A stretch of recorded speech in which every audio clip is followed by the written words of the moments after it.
আরজি করের মতো ঘটনা, এই পাপ কাজ থেকে মানুষকে যদি বিরত রাখতে হয় তাহলে তাকে গীতা পড়াতে হবে, তাকে আধ্যাত্মিক জাগরণ,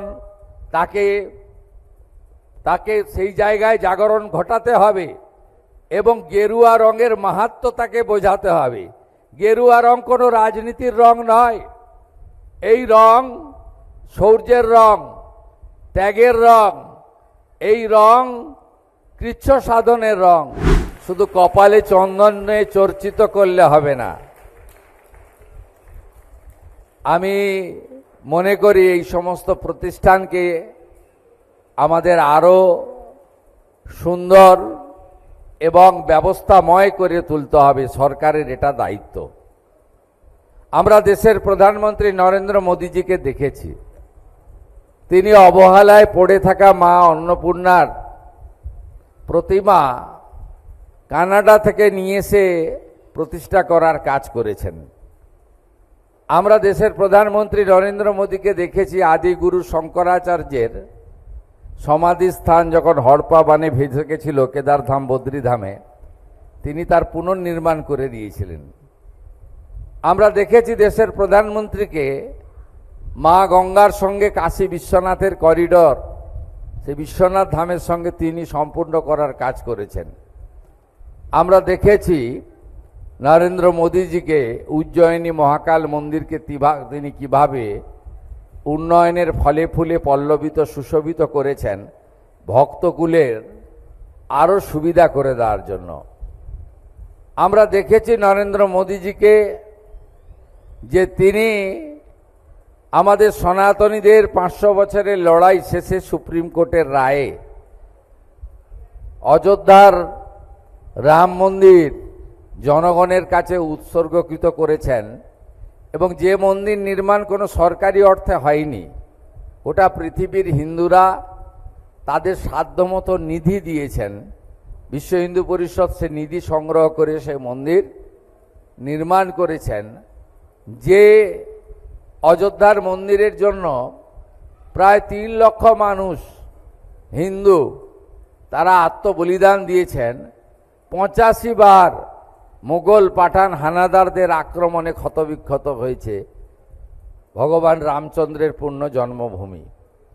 আপনারা বিশ্বাস রাখুন যে সরকার আপনারা তৈরি করে দিয়েছেন, এই সরকার বহুজন সুখায় বহুজন হিতায় যেমন তার কর্তব্যের মধ্যে থাকবে, এই সরকার আমাদের পশ্চিমবঙ্গকে আমরা শুধু কালচারাল ক্যাপিটাল বলি না, কলকাতাকে আমরা রবি ঠাকুরের কলকাতাও যেমন বলি, সাংস্কৃতিক রাজধানী যেমন বলি, তেমনি এটি আধ্যাত্মিক ভূমি, আধ্যাত্মিক রাজধানী আমি বলতে পারি। কে এখানে জন্মাননি?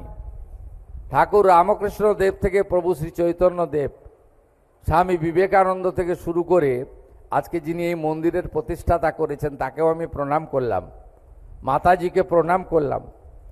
এরকম অসংখ্য এই দক্ষিণেশ্বরে রানী রাসমণি থেকে শুরু করে আমাদের কর্ণগড় মেদিনীপুরে রানী শিরোমণি, এরা আমাদের এই যে আধ্যাত্মিক জাগরণ করে গেছেন, এই আধ্যাত্মিক জাগরণকে আমাদের সরকারের উচিত সেটাকে আরও সম্পূর্ণ করার সহযোগিতা করা।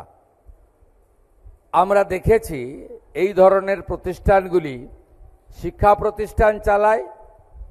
কারা পড়াশোনা করেন?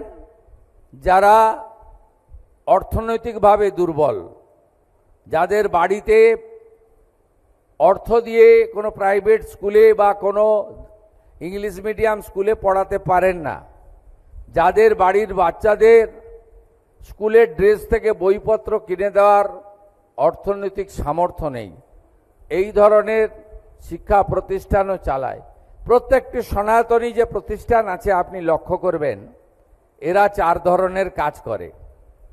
প্রথম কাজ হচ্ছে শিক্ষা দান করা, দ্বিতীয় কাজ হচ্ছে স্বাস্থ্য দান করা, স্বাস্থ্য পরিষেবায় যতটুকু পারা যায়, কিছু না পারলেও একটা আয়ুর্বেদিক সেন্টার একটা বড় মন্দিরে পাবেন আপনি, কিছু না পারলেও একটা সপ্তাহে 1 দিন হোমিওপ্যাথিক চিকিৎসা কেন্দ্র পাবেন আপনি।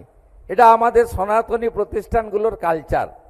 আর রামকৃষ্ণ মঠ ও মিশন তো নিজেদেরই শিশু মঙ্গলের মতো বড় হসপিটাল বানিয়েছে। ভারত সেবাশ্রম সংঘ জোকাতে বিরাট মাপের হসপিটাল, আমি কিছুদিন আগে সেখানে দেখে এসেছি। এই স্বাস্থ্য পরিষেবা করা, অর্থাৎ যারা অর্থনৈতিকভাবে দুর্বল তাদের পরিবারের সন্তানকে নিখরচায় রেখে আহার পোশাক দিয়ে তাদেরকে সুশিক্ষিত করা, তার সাথে সাথে স্বাস্থ্য পরিষেবা দান করা, এই দুটো কাজের সাথে সাথে আর দুটো কাজ করে প্রত্যেকটি সনাতনী প্রতিষ্ঠান। এটা অন্য কোথাও পাবেন না। একটা হলো সেবা দান। এই অন্নদানের মতো সেবা দান অন্য কোথাও আপনি পাবেন না। যখন খরা, যখন বন্যা, যখন ভূমিকম্প, যখন কোভিড, এটা যুগে যুগে, আপনি সেই প্লেগের সময় আপনি ইতিহাস পড়বেন, সেই সময় মার্গারেট এলিজাবেথ নোবেল তিনি তার বিলাসবহুল জীবনযাপন লন্ডনে ছেড়ে দিয়ে কলকাতায় চলে এসেছিলেন। নাম হয়েছিল ভগিনী নিবেদিতা। তিনি স্বামী বিবেকানন্দের সাথে প্লেগ রোগীদের সেবায় লেগে গেছিলেন, যে প্লেগ ছিল ছোঁয়াচে এবং লাগলেই মৃত্যু অনিবার্য। এই যে সেবাদান, যে কোনো জায়গায় বন্যা হলে সরকার পৌঁছানোর আগে আপনারা পৌঁছে যান। যে কোনো জায়গায় কেউ বিপর্যস্ত হলে আগে আপনারা পৌঁছে যান। কোনো বড় দুর্ঘটনা ঘটলে রক্তদান দেওয়ার ক্ষেত্রে আগে আপনারা পৌঁছে যান।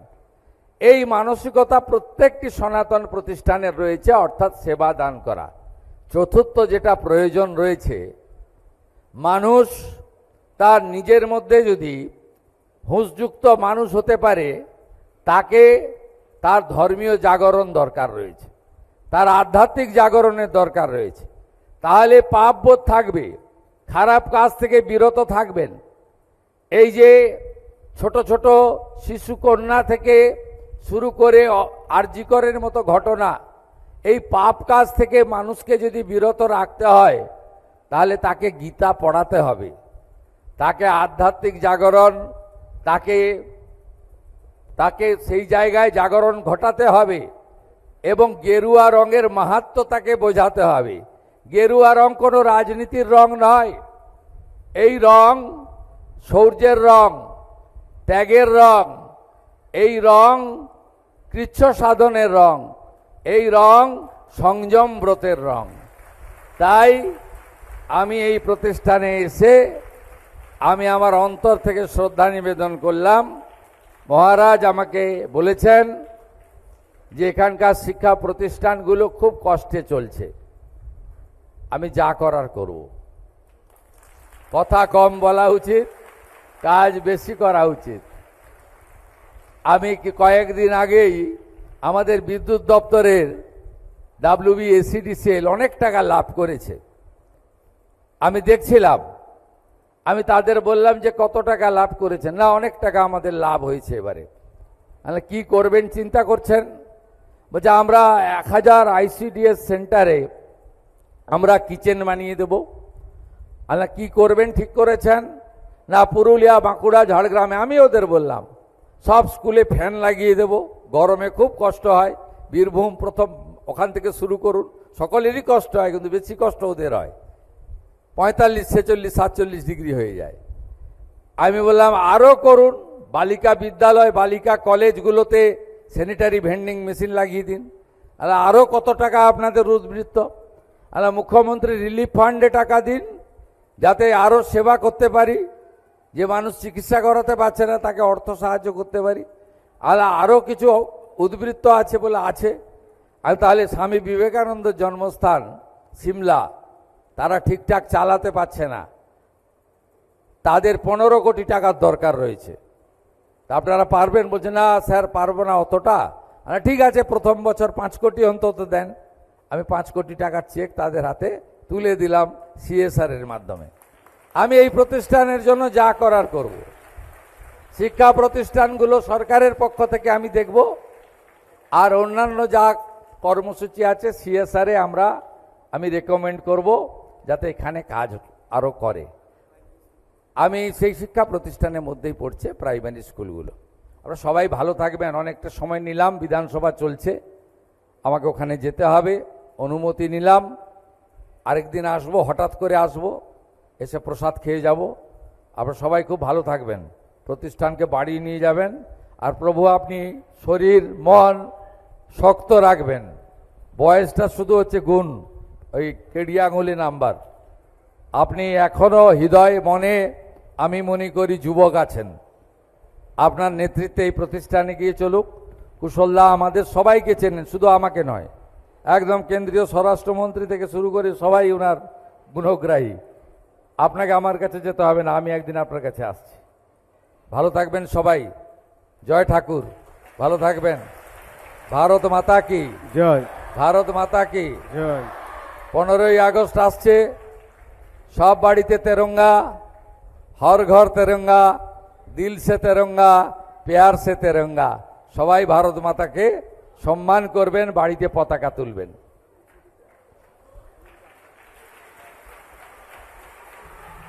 ছোট ছোট ভাই বোনের উদ্দেশ্যে কিছু বললেন সংঘের পক্ষ থেকে সাধারণ সম্পাদক কাম ম্যানেজিং ট্রাস্টি পরিপালক ব্রহ্মচারী মুরাল ভাই মহারাজজি, শ্রদ্ধেয় পশ্চিমবঙ্গের মাননীয় মুখ্যমন্ত্রী শুভেন্দু অধিকারী মহাশয়কে বরণ করে নিচ্ছেন পুষ্পস্তবক, মায়ের প্রসাদী দিয়ে, মায়ের চিত্রপট, ঠাকুরের পড়া ধুতি দিয়ে বরণ করে নিলেন।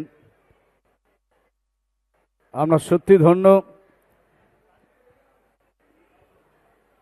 আমাদের ভিডিও ভালো লাগলে লাইক এবং শেয়ার করুন। কমেন্ট সেকশনে গিয়ে জানান আপনাদের মতামত। আরও ভিডিও পেতে আমাদের চ্যানেল সাবস্ক্রাইব করুন এবং প্রতি মুহূর্তে খবরের আপডেট পেতে প্রেস করুন বেল আইকন।